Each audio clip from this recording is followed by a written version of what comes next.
মুসলমান ভাই, যে দুনিয়ার মধ্যে আমরা বসে আছি, এই দুনিয়ার মধ্যে আমাদের পূর্বে, অনেক পূর্বে বহু রাজা বাদশারা বসবাস করত। কথা ঠিক না বেঠিক? যাদের ঘর বাড়ির কোনো অভাব ছিল না, যাদের দালান কোঠাগুলা কত মজবুত ছিল। আরে মুসলমান ভাইরা আমার, আরে ওরা যখন আল্লাহর জমিনে হাঁটতো, আল্লাহর জমিন কাঁপতো, এত দাপট, এত শক্তি ওই রাজা বাদশাগণের ছিল। আরে বেটা, তুমি সিমেন্টের একটা বিল্ডিং বানায় তো মাথা পুরি করো, অহংকার করো। আরে ভাই, আগের যুগের মানুষগুলা শুধু বাংলাদেশ নয়, ইন্ডিয়া নয়, গোটা পৃথিবীর শাসন করত। কথা বলেন ঠিক না?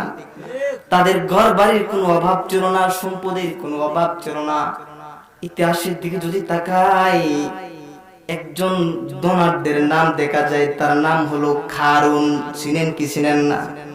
কারণের সম্পদের অভাব ছিল না, অর্থের কোনো অভাব ছিল না। মুসলমান ভাইরা আমার, এবার ইতিহাসের পাতার দিকে যদি তাকায়, ইতিহাসের পাতা আমাদেরকে কয় নমরুদের অর্থ সম্পদ নমরুদকে মরণ থেকে বাঁচাইতে পারে নাই। কি বলেন, পারছেনি? এবার ইতিহাসের পাতার দিকে যদি তাকায় ফিরাউনের দিকে, ফিরাউনের ক্ষমতার অভাব ছিল না, তার ক্ষমতাটাকে স্থায়িত্ব করার জন্য বনি ইসরাইলের 40,000 শিশুকে হত্যা করেছিল। কথা ঠিক না বেঠিক?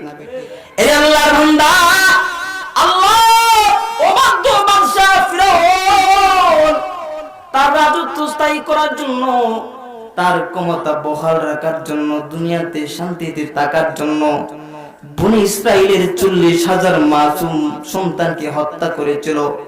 ইতিহাস বলে এখন এমন একটা জায়গার মধ্যে ঘুমাইতেছে, যেখানে তার সমাধির উপরে কুকুরে প্রস্রাব করে, বকরি ঘাস খায়, ওখান থেকে খেদাইবার শক্তি ওদের নাই। ঠিক কি বলেন মুহতারাম হাজিরিন? সুতরাং বোঝা যায় দুনিয়ার অর্থ সম্পদ, এই সমস্ত ভোগবিলাসের মাধ্যমে কেউ মরণ থেকে বাঁচতে পারবে না। পারবে ভাই? এই জন্য একজন কবি বলেছিলেন, মরণ থেকে যতই পালাও, মরণ তোমায় নিভে গিরি, যদিও সুদূর আকাশ পানি, পালাও সে তাই লাগে সিঁড়ি। মরণ থেকে কেউ বাঁচে নাই, নমরুদ ফিরাউন হামান বাঁচবে না আজ করো যারা ইসলাম নিয়ে টালবাহান। কথা বলেন ঠিক কিনা? মরণ থেকে বাঁচা অসম্ভব, এটা একটা সত্য কথা, বাস্তব কথা। ঠিক না বেঠিক?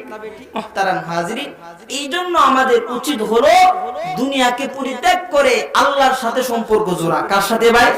আল্লাহর সাথে। পরিপূর্ণ মুসলমান হয়ে মৃত্যুবরণ করা। রাজি আছি তো ইনশাআল্লাহ? মুহতারাম হাজিরিন, আমাদের সমাজের অনেক মানুষ এমন আছে যারা মনে করে আমাদের জিন্দেগির 60 বছর চলে গেছে, বুড়া হয়ে গেছি, কত গুনাহ করছি, এখন নামাজ পড়লে রোজা রাখলে কি আল্লাহ মাফ করবেনি? এমন মানুষ আছে না নাই? অনেক আছে। হিরোমা থাইবগে। আরে বেটা, আল্লাহ পাক রব্বুল আলামিন বলেন, ইয়া আইয়ুহাল্লাযীনা আমানু লা তাকুনাতু মির রাহমাতিল্লাহ। ও দুনিয়ার জগতের মানুষ, ঈমানদার, সাবধান, আমার রহমত থেকে নৈরাশ হয়ো না। মুহতারাম হাজিরিন, আমরাও যদি আল্লাহর আদেশ মানি, আল্লাহর নিষেধগুলা বর্জন করি, আমরাও আল্লাহর ওলি হতে পারবো, ওয়ালাদ হাসিল করতে পারবো। বলুন না সুবহানাল্লাহ।